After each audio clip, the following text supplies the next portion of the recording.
Kamu gila mau kurban entok? Kata panitia ke kakek ini. Sambil berbisik sinis, panitia muda itu mengusir sang kakek dan menyuruhnya pulang karena dianggap miskin dan merepotkan. Sang kakek hanya tersenyum tegar dan memilih mengalah tanpa dendam. Namun, suasana Idul Adha yang ceria mendadak berubah menjadi mencekam ketika ketua yayasan masjid membuka dokumen rahasia di dalam kotak kaca yang terkunci belasan tahun. Siapa yang menyangka orang tua yang baru saja mereka rendahkan itu ternyata adalah orang-orang di kampung ini mengenalku sebagai Junaidi atau sekadar Pak Jun. Seorang lelaki senja yang hari-harinya dihabiskan di sebuah gubuk reot beratap rumbia di ujung kampung Sukamaju. Gubuk itu berdiri di atas tanah sisa yang berbatasan langsung dengan rawa. Dinding bambunya sudah banyak yang lapuk, digerogoti usia yang berjalan selaras dengan tubuhku yang kian membungkuk. Di rumah sekecil itu, aku hanya ditemani kesunyian sejak istriku, Rukayah, berpulang 3 tahun lalu.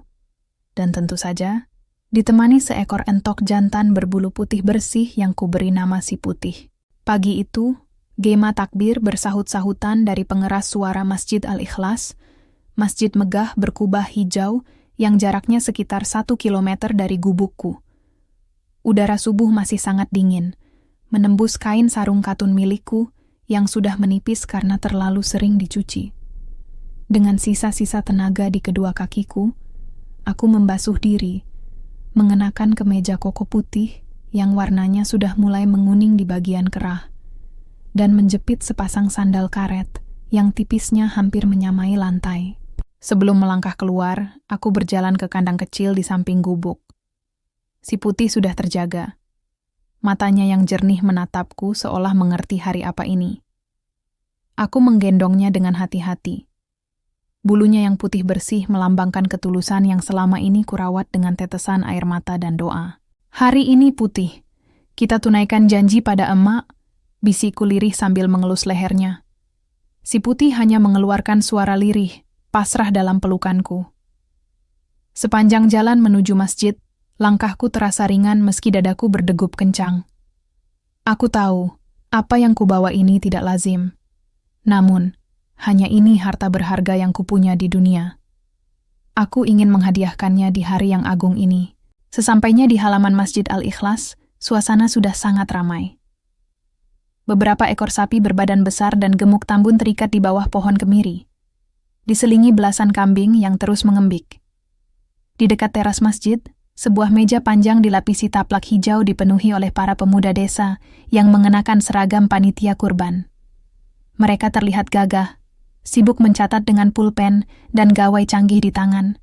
Aku memantapkan hati, melangkah mendekati meja pendaftaran dengan si Putih yang masih tenang di dalam dekapanku. "Permisi, Nak," ujarku dengan suara parau, mencoba ramah. 3 pemuda di balik meja, yang belakangan ku ketahui bernama Raffi, Dimas, dan Yusuf, seketika menghentikan aktivitas mereka. Pandangan mereka turun, menatap sandal jepitku, beralih ke bajuku yang kusam, dan akhirnya tertuju pada entok putih di pelukanku. "Ya, Kek? Ada yang bisa dibantu? Mau minta kupon daging ya? Nanti siang kembali lagi, Kek. Sekarang baru pendaftaran," kata Raffi dengan nada ketus, tanpa mengalihkan pandangan dari kertas di depannya. "Bukan, Nak. Saya kesini bukan mau meminta kupon. Saya ingin mendaftarkan hewan ini untuk disembelih," jawabku tulus, sambil sedikit mengangkat si Putih. Seketika itu juga, tawa kecil lolos dari mulut Yusuf. Ia menggeleng-gelengkan kepala dengan tatapan meremehkan. "Kek, jangan bercanda. Ini hari raya kurban, bukan hari raya potong unggas.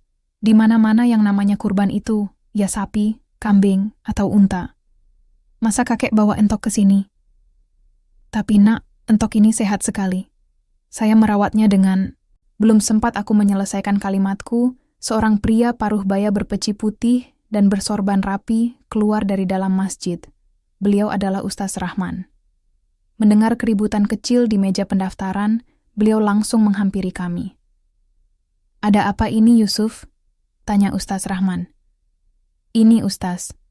Kakek ini mau ikut kurban, tapi bawanya entok," jawab Yusuf sambil tersenyum sinis. Ustaz Rahman menatapku, lalu menghela napas panjang dengan raut wajah yang tampak enggan. "Pak, siapa nama kakek?" "Pak Junaedi." "Begini ya, Pak Junaedi. Dalam syariat Islam, hewan yang sah untuk dijadikan kurban itu hanyalah bahimatul an'am, yaitu hewan ternak berkaki 4 seperti unta, sapi, kerbau, atau kambing.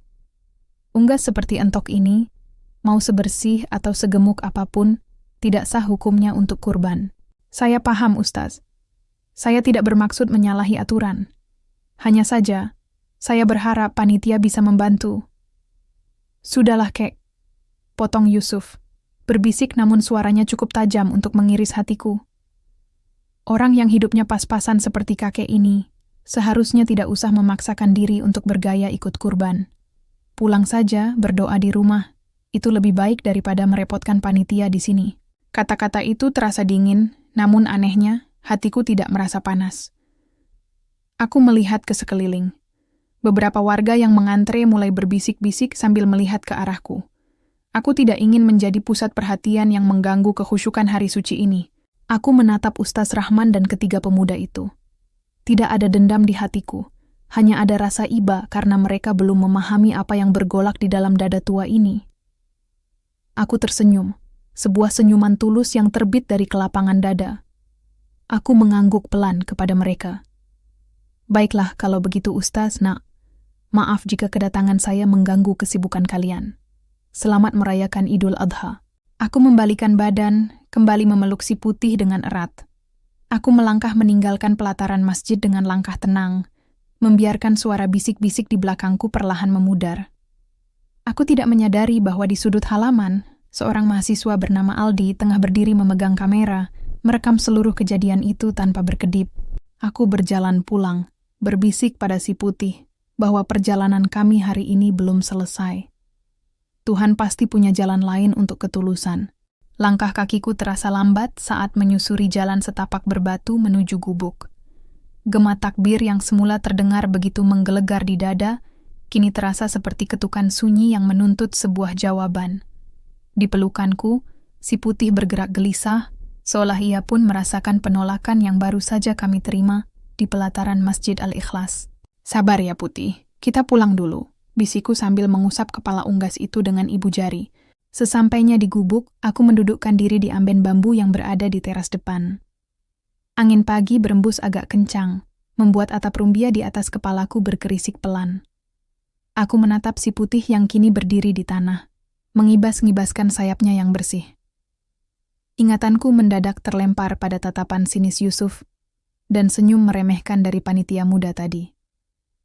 Ada rasa sesak yang sempat singgah di dada, bukan karena aku marah dihina, melainkan karena rasa bersalahku pada almarhumah Rukayah. Aku merasa gagal menunaikan niat kami di tempat yang seharusnya menjadi rumah bagi semua umat. Namun, aku segera beristighfar, mengusir bisikan setan yang mencoba merusak kedamaian hatiku. Aku tidak boleh mengotori niat ini dengan rasa sakit hati. Tanpa aku ketahui, di belahan kampung yang lain, suasana di Masjid Al-Ikhlas justru sedang memanas dengan cara yang berbeda.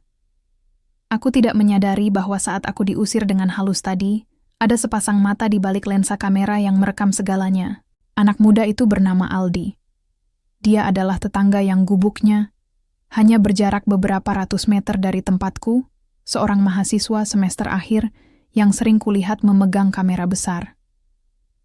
Siang itu, setelah salat Idul Adha selesai dan proses penyembelihan hewan kurban mulai berjalan, Aldi duduk di bawah pohon beringin dekat tempat parkir masjid.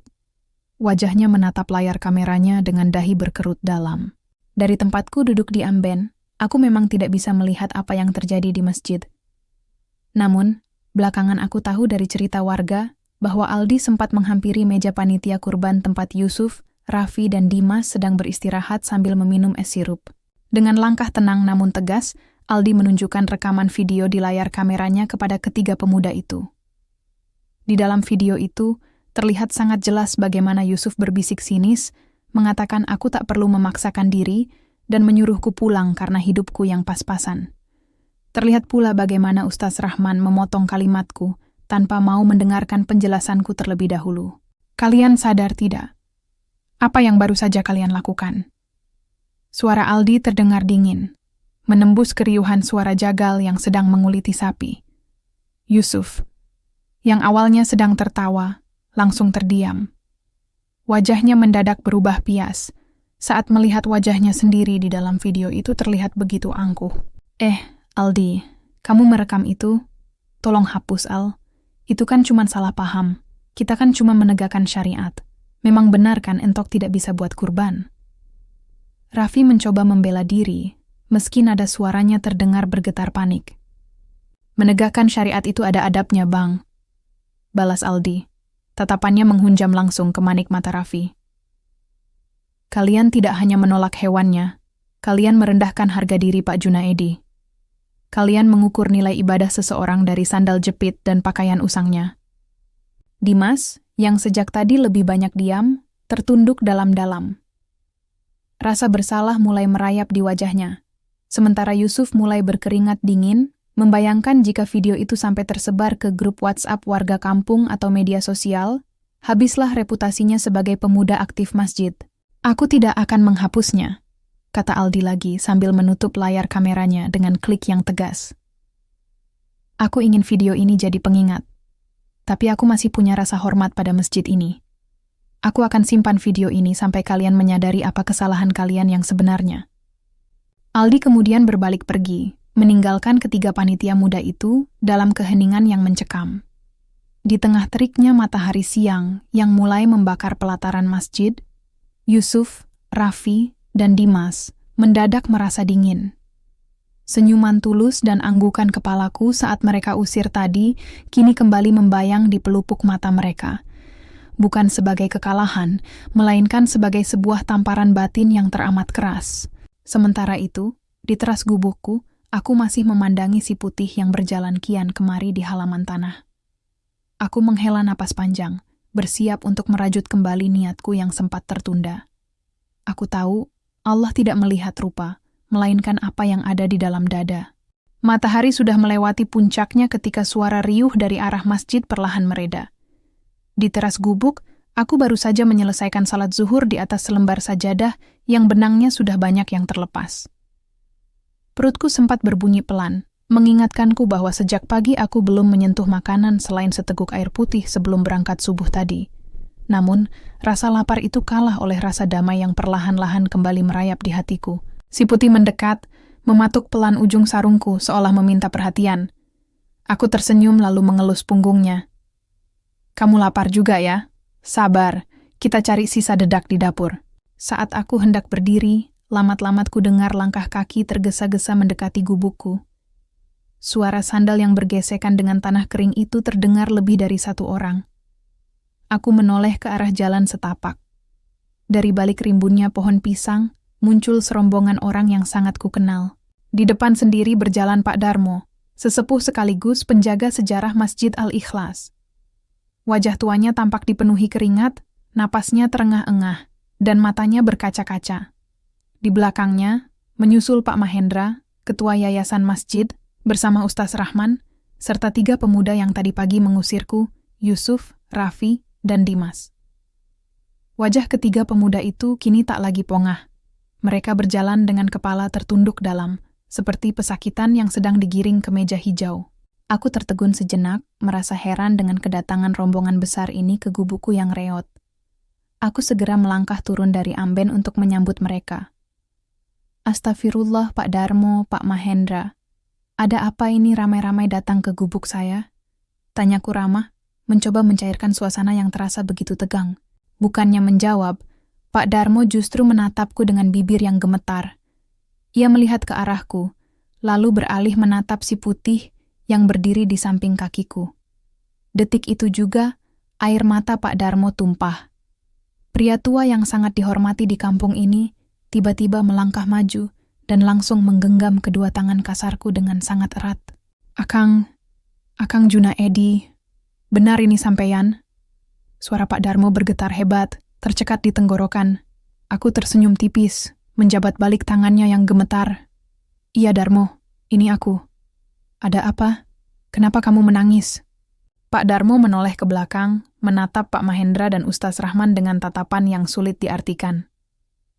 Belakangan aku baru tahu dari penuturan mereka bahwa setelah proses penyembelihan selesai di masjid, Yusuf sempat menceritakan kejadian tentang kakek miskin yang membawa entok kepada Pak Darmo dengan nada bergurau di ruang pengurus. Mendengar ciri-ciri fisikku, baju koko putih yang menguning, sandal jepit tipis, terutama nama Junaedi, dan entok putih yang kubawa, Pak Darmo langsung tersentak bagai disengat listrik. Wajahnya memucat seketika.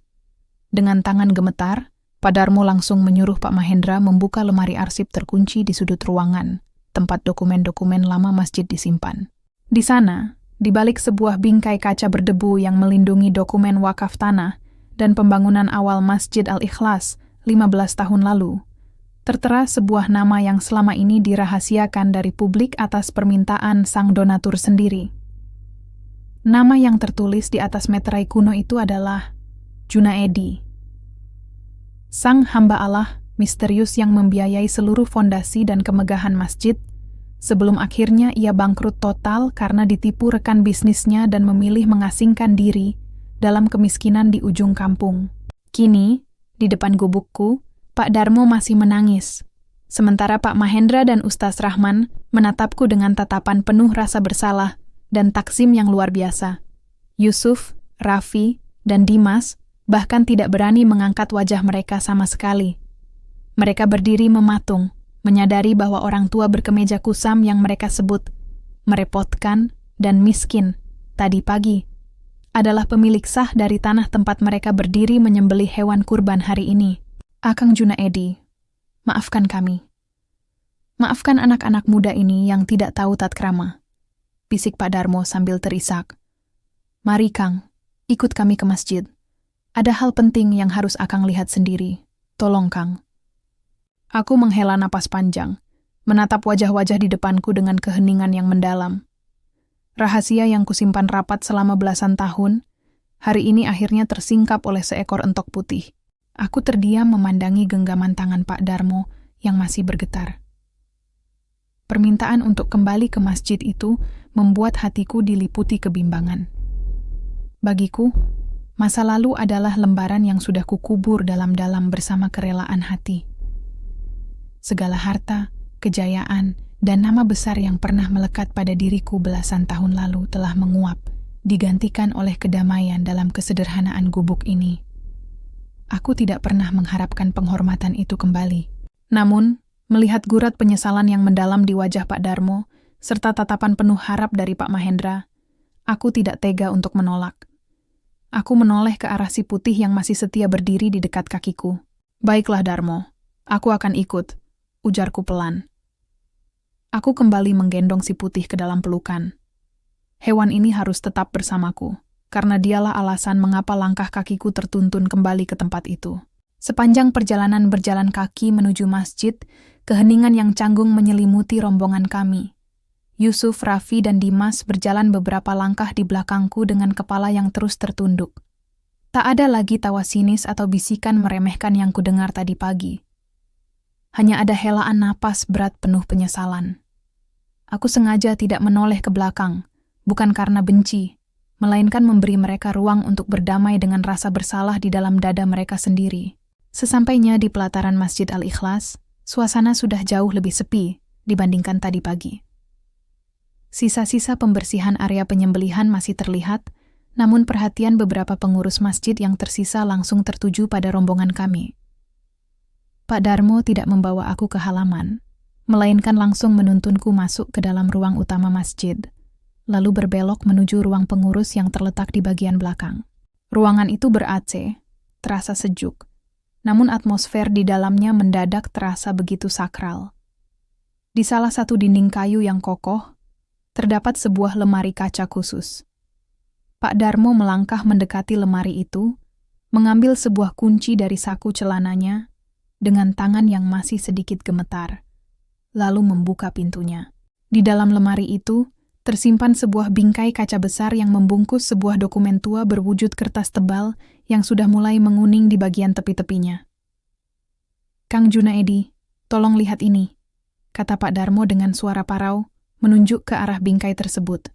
Pak Mahendra kemudian melangkah maju, berdiri di sampingku dengan sikap yang sangat takzim. Ustaz Rahman, Yusuf, Raffi, Dimas, kemarilah. Lihat dokumen ini baik-baik. Perintah Pak Mahendra dengan nada suara yang tegas namun berwibawa. Ketiga pemuda itu, bersama Ustaz Rahman, melangkah mendekat dengan ragu-ragu. Mereka menatap kertas di balik kaca tersebut.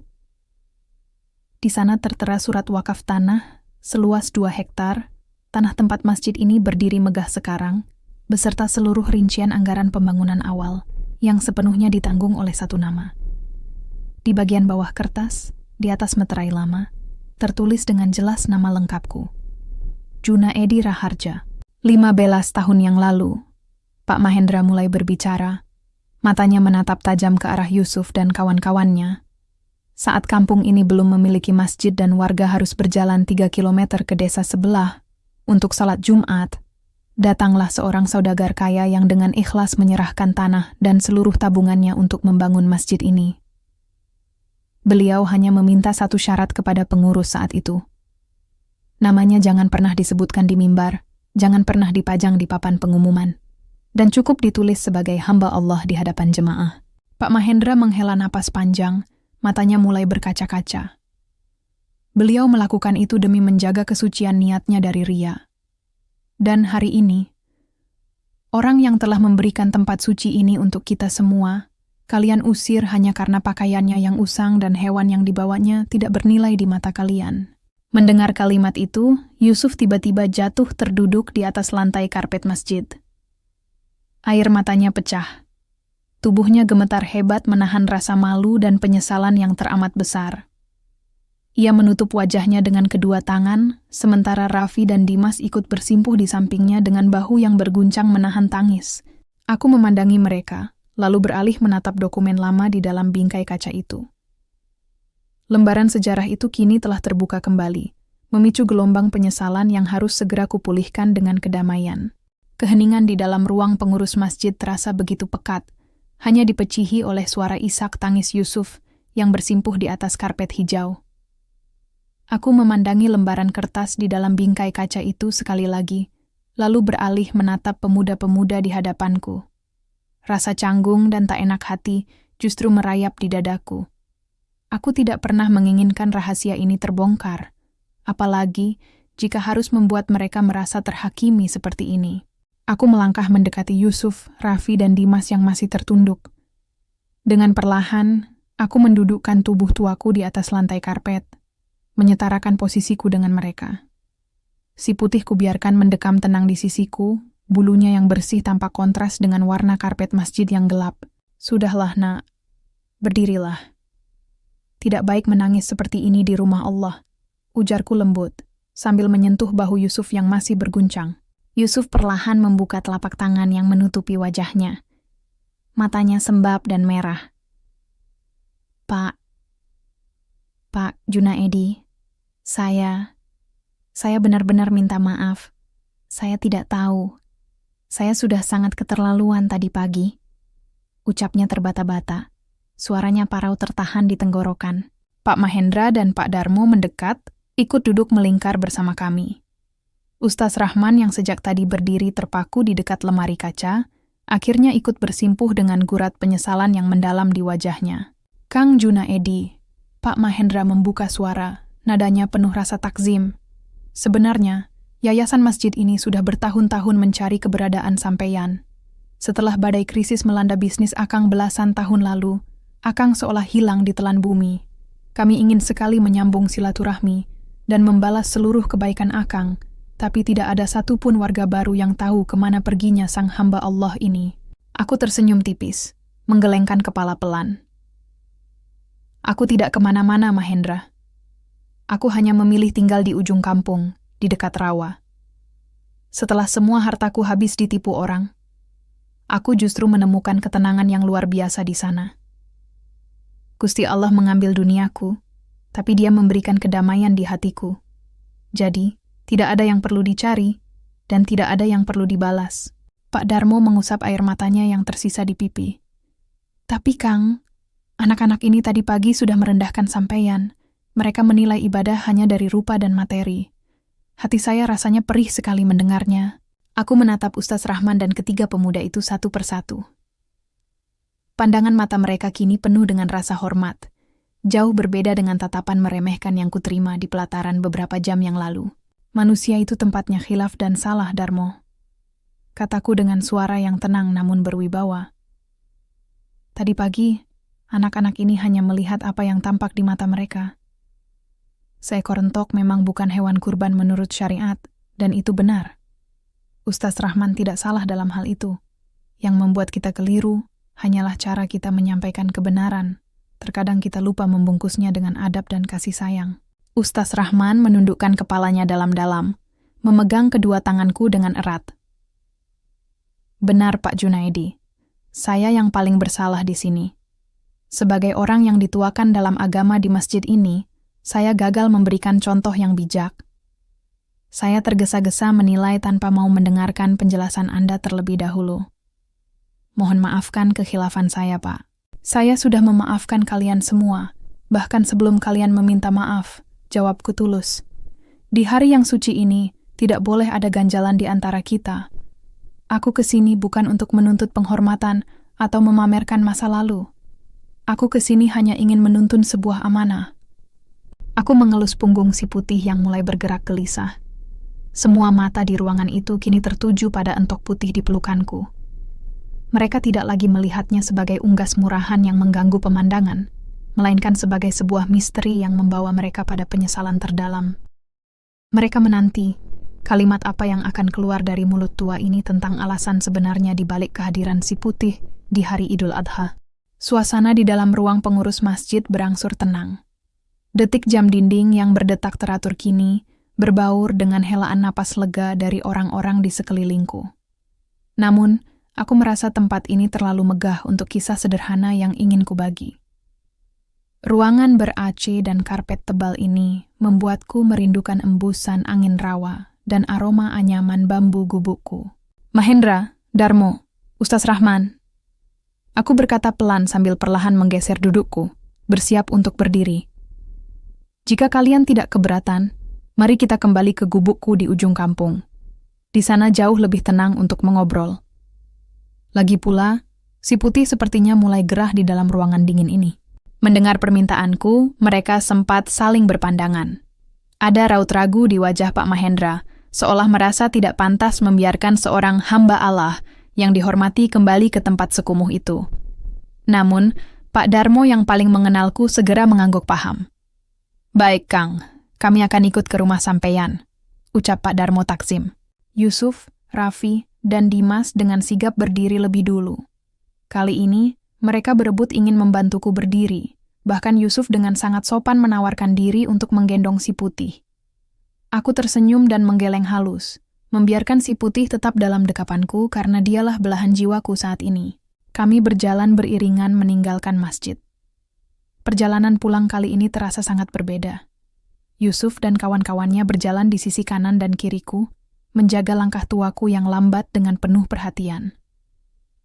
Warga kampung yang kami lewati sempat menatap heran. Mengapa pengurus-pengurus besar masjid dan para pemuda kota itu berjalan kaki mengawal seorang kakek bersandal jepit usang? Aku hanya membalas tatapan mereka dengan senyuman. Sesampainya di gubukku, matahari sore mulai condong ke barat, memancarkan rona jingga yang menembus sela-sela pohon pisang. Aku mempersilakan mereka duduk di amben bambu teras depan. Karena amben itu kecil, sebagian dari mereka, termasuk Yusuf dan Ustaz Rahman, tanpa ragu duduk bersila di atas tanah halaman yang beralas tikar plastik usang yang baru saja ku keluarkan. Tidak ada lagi gurat risih di wajah mereka terhadap kemiskinanku. Pak Darmo mengedarkan pandangannya ke sekeliling gubuk. Air matanya kembali menggenang melihat dinding bambu yang bolong-bolong dan atap rumbia yang mulai meranggas. Astagfirullah, Kang. Bagaimana bisa sampeyan tinggal di tempat seperti ini selama bertahun-tahun tanpa memberitahu kami? Kami di masjid menikmati fasilitas mewah dari tanah wakafmu, sementara Akang... Suaranya tercekat. Darmo, rumah ini mungkin kecil dan reot di mata manusia. Jawabku tenang sambil mendudukan diri di sudut amben. Tapi disinilah aku dan almarhumah istriku menemukan surga sejati kami.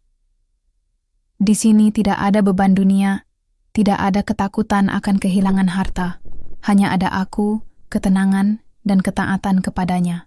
Aku meletakkan si putih di atas tanah. Unggas itu langsung berjalan mendekati wadah air minumnya, yang terbuat dari batok kelapa. Kalian pasti bingung, mengapa seorang Junaedi yang dulu kalian kenal memiliki segalanya, tiba-tiba datang ke masjid membawa seekor entok putih di hari Idul Adha. Ujarku memecah keheningan. All mata kini tertuju padaku, siap mendengarkan rahasia yang selama ini terpendam di balik dinding-dinding bambu gubuk ini. Ini bukan tentang ketidaktahuanku akan hukum syariat kurban, Ustaz. Lanjutku sambil menatap Ustaz Rahman yang kini menunduk takzim. Ini tentang sebuah janji suci di penghujung usia. Angin sore berembus perlahan, menggoyang dedaunan pohon pisang di samping gubuk. Di atas tanah halaman, semua orang terdiam, terpaku menatapku. Suasana mendadak begitu khidmat. Aku menarik napas dalam-dalam, merasakan dada yang sedikit sesak setiap kali ingatan itu kembali pada sosok wanita yang paling kucintai. 3 tahun lalu, aku memulai cerita dengan suara yang sengaja kubuat tegap, walau getar kerinduan tak bisa kusembunyikan. Di dalam gubuk ini, istriku, Rukayah, terbaring sakit parah. Kami tidak punya uang untuk ke rumah sakit. Bahkan untuk makan sehari-hari pun, kami seringkali mengandalkan kebaikan tetangga atau memetik daun singkong di pinggir rawa. Aku melirik si putih yang sedang mengibas-ngibaskan ekornya di dekat kaki Yusuf. Yusuf menatap entok itu dengan mata yang berkaca-kaca. 1 minggu sebelum beliau wafat, bertepatan dengan menjelang hari raya Idul Adha, Rukayah memanggilku ke samping tempat tidurnya. Lanjutku, pandanganku menerawang menembus langit senja yang mulai memerah. Dengan suara yang sudah sangat lirih, dia memegang tanganku dan berkata, "Pak, dulu waktu kita masih punya harta, kita tidak pernah absen berkurban sapi. Sekarang kita miskin, tapi jangan sampai kemiskinan ini mematikan rasa syukur kita. Aku ingin kita tetap berbagi di hari raya, sekecil apapun itu." Ustaz Rahman menghela napas berat, tangannya bergerak mengusap dada, tampak sangat tersentuh. Lalu, malam itu juga, seorang tetangga memberikan kami seekor anak entok yang masih sangat kecil. Istriku tersenyum bahagia sekali melihatnya. Dia berpesan, "Pak, rawat entok ini baik-baik. Kalau suatu saat aku sudah tidak ada, dan entok ini sudah besar, bawalah ke masjid saat Idul Adha. Sedekahkan untuk warga. Biar orang-orang tahu bahwa kita masih ingin memberi, bukan cuma menerima." Air mataku akhirnya runtuh juga.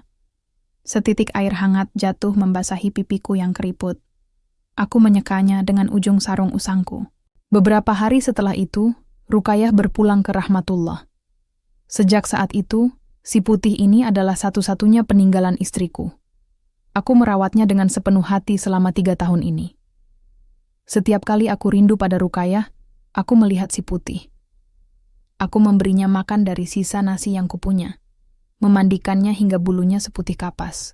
Aku memandang Yusuf, Raffi, dan Dimas yang kini sudah terisak pelan. Tadi pagi, saat aku membawanya ke masjid, niatku bukanlah untuk menentang syariat kurban yang dijelaskan Ustaz Rahman. Aku tahu betul entok tidak bisa dipakai kurban. Niatku ke sana hanyalah ingin menyerahkan si putih kepada panitia sebagai sedekah biasa atas nama almarhumah istriku. Aku berharap panitia bisa membantu menyembelih dan membagikan dagingnya bersama daging kurban lainnya. Aku hanya ingin menunaikan janjiku pada wanita yang menemaniku sejak kaya hingga miskin. Yusuf tiba-tiba merangkak maju dari atas tanah, lalu memegang lututku. Air matanya mengalir deras, membasahi kain sarungku. "Pak Junaedi, ampuni kelancangan saya tadi pagi. Saya benar-benar manusia yang buta hati. Saya menghina niat suci Bapak hanya karena melihat penampilan luar Bapak." Ucapnya dengan suara yang pecah oleh tangis penyesalan. Aku mengelus kepala pemuda itu dengan lembut. "Sudahlah, Nak. Jangan menangis lagi. Allah sudah mengatur segalanya. Jika tadi pagi kalian tidak menolakku, rahasia masa lalu ini mungkin tidak akan pernah terbuka, dan aku tidak akan tahu seberapa besar kerinduan sahabat-sahabat lamaku di masjid terhadap diriku." Pak Mahendra berdiri dari amben, matanya yang memerah menatap Pak Darmo, lalu beralih kepadaku dengan senyuman yang penuh arti.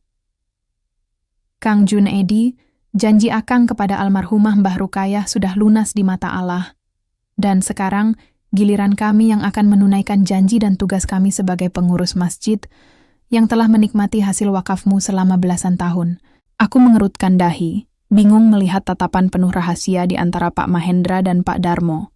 Sesuatu yang besar tampaknya sedang mereka rencanakan tanpa sepengetahuanku. Aku menatap wajah Pak Mahendra dan Pak Darmo secara bergantian. Kerutan di dahiku semakin dalam, mendengarkan perkataan mereka yang penuh teka-teki. Senja kian temaram, menyisakan semburat jingga terakhir yang memantul di permukaan air rawa di belakang gubukku. Mahendra, apa maksudmu? Tanyaku bingung, sambil menepuk pelan pundak Yusuf agar ia menyudahi tangisnya dan kembali duduk dengan tenang. Pak Mahendra tidak langsung menjawab. Ia justru tersenyum takzim, lalu melirik ke arah Ustaz Rahman dan ketiga pemuda panitia kurban. Ustaz Rahman, Yusuf, Raffi, Dimas, kalian dengar sendiri kan apa amanah dari almarhumah Mbah Rukayah? Kami dengar, Pak, jawab Ustaz Rahman dengan suara baritonnya yang kini terdengar penuh takzim dan emosional. Kalau begitu, tugas pertama kalian sore ini adalah membawa si putih kembali ke masjid dengan penuh penghormatan. Perintah Pak Mahendra. Siapkan pisau paling tajam. Kita sembelih entok putih ini atas nama sedekah jariah Mbah Rukayah binti Ahmad. Dagingnya harus dimasak dengan bumbu terbaik malam ini juga. Yusuf dengan sigap langsung berdiri, menyeka sisa air mata di pipinya. Biar saya yang menggendong si putih, Pak Junaedi. Saya berjanji akan menjaganya sampai ke masjid. Ujarnya dengan nada penuh kesungguhan. Ada binar yang berbeda di matanya sekarang. Bukan lagi pandangan sinis, melainkan binar kepatuhan dan rasa hormat yang tulus. Aku mengangguk pelan, memberikan izin. Saat Yusuf mengangkat si putih dari atas tanah, entok itu anehnya tidak meronta sama sekali. Ia seolah tahu bahwa tugasnya menjaga diriku dalam kesunyian telah selesai, dan kini saatnya ia menunaikan tugas terakhirnya untuk memenuhi janji almarhumah istriku. Lalu, bagaimana dengan Kang Junaedi? Tanya Pak Darmo, menatap Pak Mahendra dengan tatapan yang seolah-olah mereka sudah saling bertukar pikiran lewat kode mata. Kang Junaedi harus ikut kami dengan mobil, kata Pak Mahendra, sambil memegang lenganku dengan lembut, membantuku berdiri dari amben bambu. Tapi bukan ke masjid, Kang. Ada sebuah tempat yang ingin kami tunjukkan kepada Akang terlebih dahulu. Tempat apa, Mahendra? Aku sudah tua, badanku rasanya sudah lelah kalau harus bepergian jauh. Ujarku mencoba menolak secara halus. Pikiranku masih tertinggal pada ketenangan gubuk ini. Tidak jauh, Kang. Masih di dalam desa ini. Tolong, penuhi permintaan kami yang satu ini saja. Ini adalah bentuk takzim kami, para pengurus masjid, kepada sang hamba Allah yang selama ini kami cari. Pinta Pak Mahendra dengan sangat memohon. Melihat kesungguhan di wajah mereka, aku akhirnya mengalah. Aku mengunci pintu gubuk bambuku yang reot, walau sebenarnya tidak ada barang berharga di dalamnya yang perlu dicuri, lalu berjalan dituntun oleh Pak Mahendra menuju mobil putih yang terparkir di ujung jalan setapak. Yusuf dan kawan-kawannya berjalan berlawanan arah menuju masjid sambil menggendong si putih dengan hati-hati. Di dalam mobil yang sejuk, aku duduk di kursi tengah bersama Pak Darmo. Sepanjang jalan, Pak Mahendra yang menyetir mobil tampak sibuk berbicara melalui telepon genggamnya yang terhubung ke pelantang suara mobil. Bagaimana? Apakah kuncinya sudah siap? Semua warga sudah berkumpul? Tanya Pak Mahendra kepada seseorang di seberang telepon. Sudah, Pak Ketua. Semua pengurus, donatur, dan warga sekitar sudah bersiap di lokasi. Tenda lipat dan tikar juga sudah digelar. Jawab sebuah suara di telepon. Aku melirik Pak Darmo, meminta penjelasan. Namun, sahabat lamaku itu hanya tersenyum simpul, sambil menggenggam tangan kasarku. Ikuti saja jalan takdir hari ini, Kang. Gusti Allah tidak pernah tidur melihat keikhlasan hambanya. Bisik Pak Darmo lirih. Mobil berbelok memasuki sebuah kawasan pemukiman yang baru berkembang, tidak jauh dari jalan utama desa. Jantungku mendadak berdegup kencang saat melihat kerumunan warga di ujung jalan, berdiri rapi di depan sebuah bangunan yang tampak baru selesai dibangun. Aku menyadari sesuatu. Sebuah rencana besar telah dieksekusi di belakang punggungku tanpa pernah kubayangkan sebelumnya. Mobil putih yang dikendarai Pak Mahendra perlahan berhenti tepat di depan kerumunan warga. Hatiku berdesir melihat begitu banyak orang berkumpul. Begitu pintu mobil dibuka, udara sore yang mulai sejuk menyambutku, diiringi tatapan hangat dan senyuman dari wajah-wajah yang sebagian besar sangat ku kenal. Mereka adalah tetangga, jemaah masjid, dan para pengurus yang selama ini kerap menyapaku saat salat berjemaah. Pak Mahendra dan Pak Darmo membimbingku turun dari mobil. Di hadapanku berdiri sebuah rumah baru yang sangat indah. Dindingnya bercat putih bersih dengan aksen abu-abu minimalis, beratap genteng beton yang kokoh, dan memiliki teras kecil yang asri dengan beberapa tanaman hijau di pot. Rumah itu berdiri tegak, tampak sangat layak dan nyaman, jauh berbeda dengan gubuk bambuku yang lapuk di tepi rawa. Di depan pintu rumah tersebut, seutas pita merah terbentang indah. Yusuf, Raffi, dan Dimas ternyata sudah berdiri di sana, menjinjing sebuah nampan berisi gunting. Di samping mereka, Ustaz Rahman tersenyum dengan mata yang berbinar takzim. Mahendra, Darmo, rumah siapa ini? Kenapa kalian membawaku ke sini? Tanyaku dengan suara yang mulai bergetar. Sebuah prasangka baik sekaligus rasa tidak percaya mulai berkecamuk di dalam dadaku. Pak Mahendra melangkah ke depanku, menggenggam kedua belah tanganku. Kang Junaedi, rumah ini adalah milik Akang. Ini adalah hadiah dari yayasan masjid, para donatur, dan seluruh warga kampung Sukamaju yang pernah menikmati berkah dari tanah wakaf yang Akang berikan 15 tahun lalu. Aku tertegun, lidahku mendadak keluh, membeku di dalam mulut. Sudah 3 tahun lamanya sejak kami mengetahui bisnis Akang runtuh, kami mengumpulkan dana abadi dan donasi khusus untuk mencari Akang dan membangun tempat tinggal yang layak, lanjut Pak Mahendra, matanya mulai berkaca-kaca. Kami baru berhasil menyelesaikan pembangunannya bulan lalu, namun kami kehilangan jejak Akang karena Akang menggunakan nama samaran saat tinggal di ujung kampung.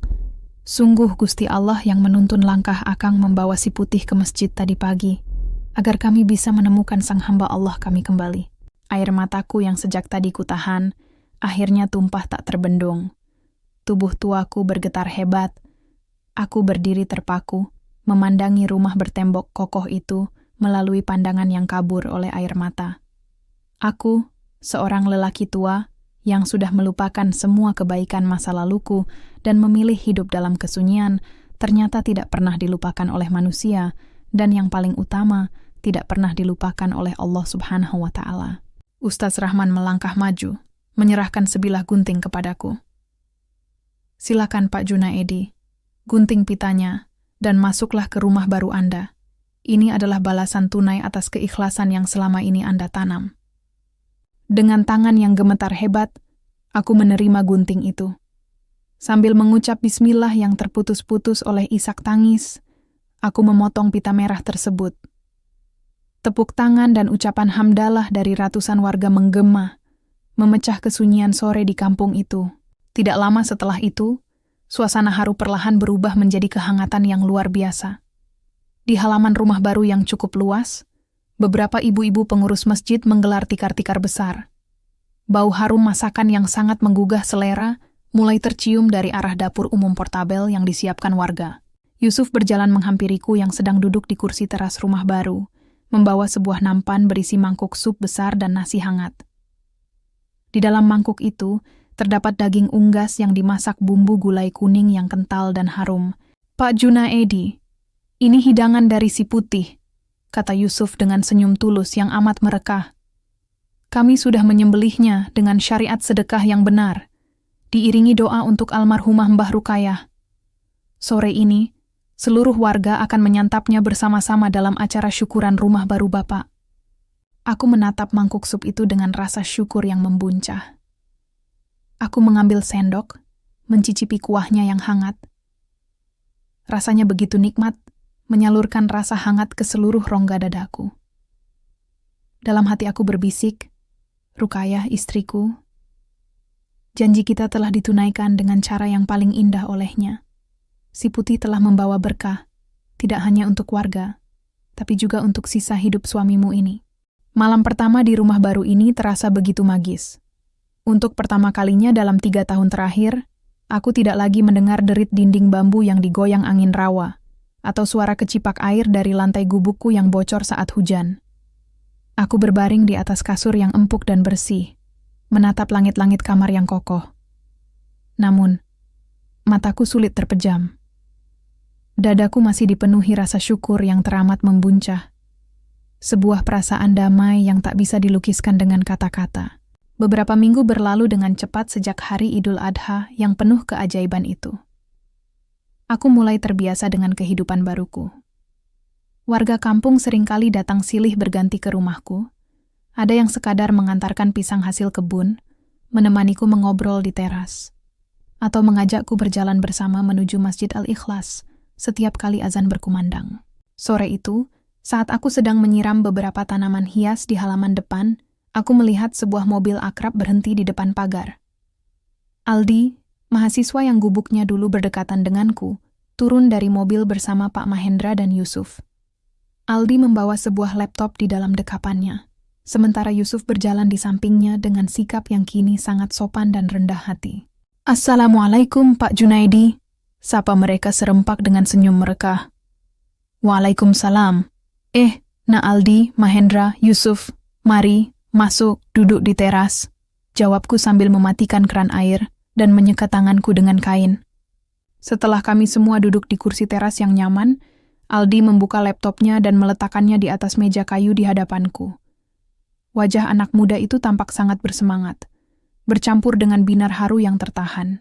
"Pak Junaidi, saya ingin menunjukkan sesuatu kepada Bapak. Saya ingin meminta izin sekaligus memperlihatkan hasil rekaman saya beberapa minggu yang lalu," kata Aldi dengan nada takzim. Ia menekan tombol play pada laptopnya.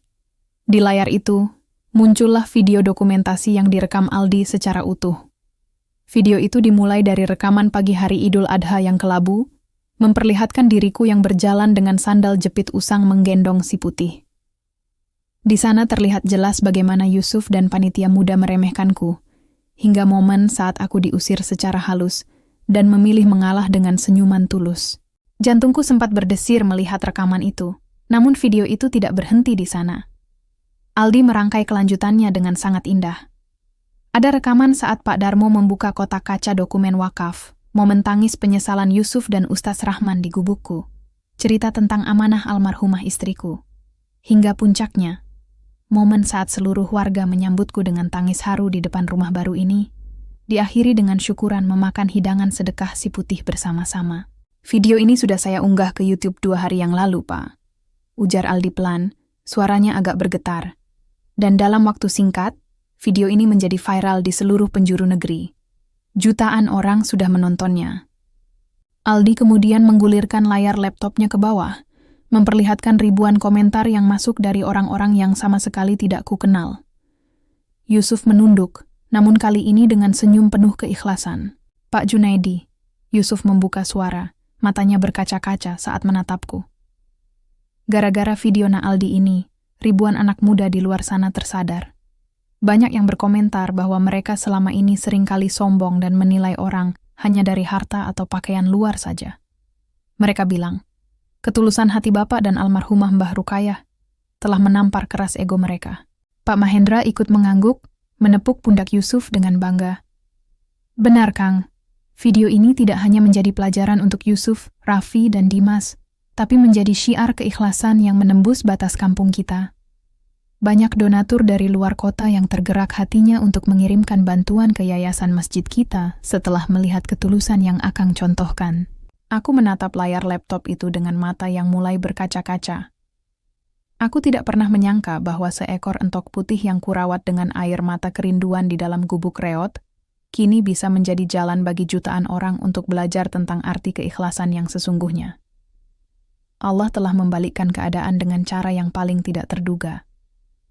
Rasa malu dan hinaan yang kuterima di pagi hari itu, kini telah diubahnya menjadi aliran pahala jariah yang terus mengalir untukku dan almarhumah istriku.